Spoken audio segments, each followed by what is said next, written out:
T. Mahua Maji. Thank you, Honorable Chairman Sir. 3 minutes. आपने मुझे India के glorious space journey Chandrayaan 3 के soft landing पर बोलने का अवसर दिया।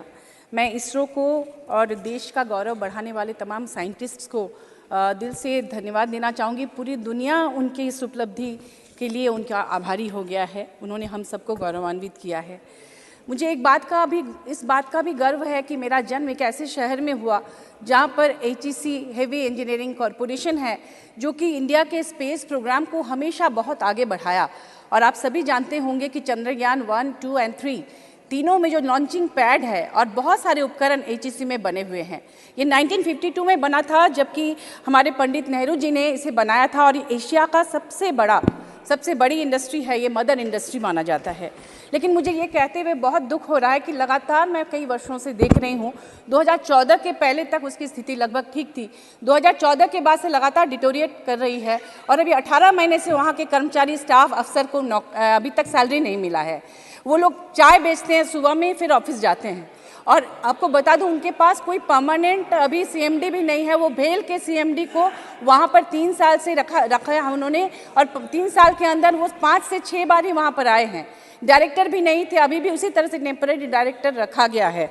मैं आपको बता दूं कि वहाँ के जो कर्मचारी और जनप्रतिनिधि है, वो आंदोलन के समय में उनका ये कहना होता है कि ये नीति आयोग ने जिन 48 पब्लिक सेक्टर का लिस्ट बनाया, उसमें प्राइवेट के हाथों बेचने के लिए उनमें हेवी इंजीनियरिंग कॉर्पोरेशन का नाम भी है। Honorable member, ji, you have raised a very important issue. Yes. And you should be grateful. हाँ, that the honorable minister wants to react. बोलने दिया जाए। One second. जी, मैं आपको बोलने दूंगी। मैं मुझे बोलने दिया, मेरा समय बहुत कम है।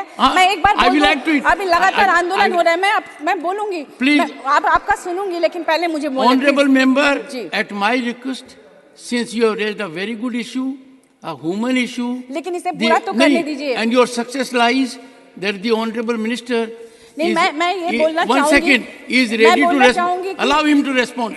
You will resume after I tell you. ठीक है। चेयरमैन सर, मैं समझता हूँ बहुत सार्थक चर्चा रही है। इस चर्चा में सभी ने एक बहुत अच्छी तरीके से हमारे साइंटिस्ट के अचीवमेंट्स के बारे में चर्चा की। बहुत पूरे 50-60 वर्षों के परिश्रम की चर्चा की। अगर कोई इस प्रकार का आरोप तथ्यों के साथ टेबल करे तो मैं समझ सकता हूँ, लेकिन मुझे लगता है माननीय जितेंद्र सिंह जी मंत्री जी ने इसके ऊपर पूरा विस्तार से जब जानकारियां दी हैं, उसके बाद फिर एक बात, शायद आपने सुना नहीं होगा जितेंद्र सिंह जी के भाषण को। आप जिन विषयों के बारे में बात कर रहे हैं उसको आपको सब्सटेंशिएट करना चाहिए। ऐसे हम आरोप लगाएं, खासतौर पे इतने अहम संस्था के ऊपर, इसरो जैसी इम्पोर्टेंट संस्था। जयराम जी ने ठीक बताया कि 60 वर्षों का इसका इतिहास इस देश को मेहरबानी करके विषय को डाइवर्ट करने के बदले आज उनकी उपलब्धियों के ऊपर ही। No, I can tell you, no one can divert the issue. Anyone who makes a statement is under obligation to prove it. We'll take steps. Please go ahead. Please conclude. मैं ये बोलना चाह रही हूँ कि HEC के पास बहुत बड़ा लैंड था जहाँ पर स्मार्ट सिटी बनाया गया, और उसमें उन्हीं की लैंड को लेकर अभी उनकी स्थिति इतनी खराब है कि वर्क ऑर्डर है उनके पास, लेकिन उसके लिए उनके पास पूंजी नहीं है, बिल्कुल नहीं है। और आपको मैं बता दूं कि वहाँ पर उनके जो बच्चे हैं, स्कूल से उनके नाम कट रहे हैं क्योंकि वो फीस नहीं दे पा रहे बच्चों के। उनके बच्चे अखबार बेच रहे हैं। और जहाँ पहले HEC में जो वहाँ से टैलेंटेड बच्चे निकलते थे, आज पूरी दुनिया में वो साइंटिस्ट हैं, वो डॉक्टर हैं, इंजीनियर हैं, बड़े बड़े पदों पर हैं। लेकिन वहाँ की स्थिति इतनी खराब है कि हम लोगों से देखा नहीं जाता, और करीब 2500 कर्मचारी इसके लिए हैं। मैं रिक्वेस्ट करना चाहती हूं कि HEC के लिए कुछ किया जाए। कल ये लोग आ रहे हैं जंतर मंतर पर धरना देने के लिए।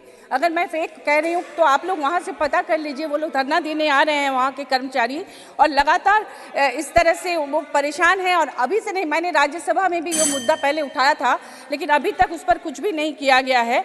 जिस तरह से भारतीय रेल, इंडियन एयरलाइंस, एयरपोर्ट, बंदरगाहों को जैसे सरकारी उपक्रमों को लगातार बेचे जा रहे हैं, उन्हें ऐसा लगता है कि शायद उनको भी बेचने के लिए सिख इंडस्ट्री घोषित करने की कोशिश हो रही है ताकि उसको प्राइवेट के हाथों बेचा जा सके। तो मेरा अनुरोध है केंद्र सरकार से कि कृपया इस पर ध्यान दिया जाए और इसे पूर्णकालिक CMD मिले, यहाँ वेतन मिले। 18 साल से उन्हें वेतन नहीं मिला। You have drifted 100%.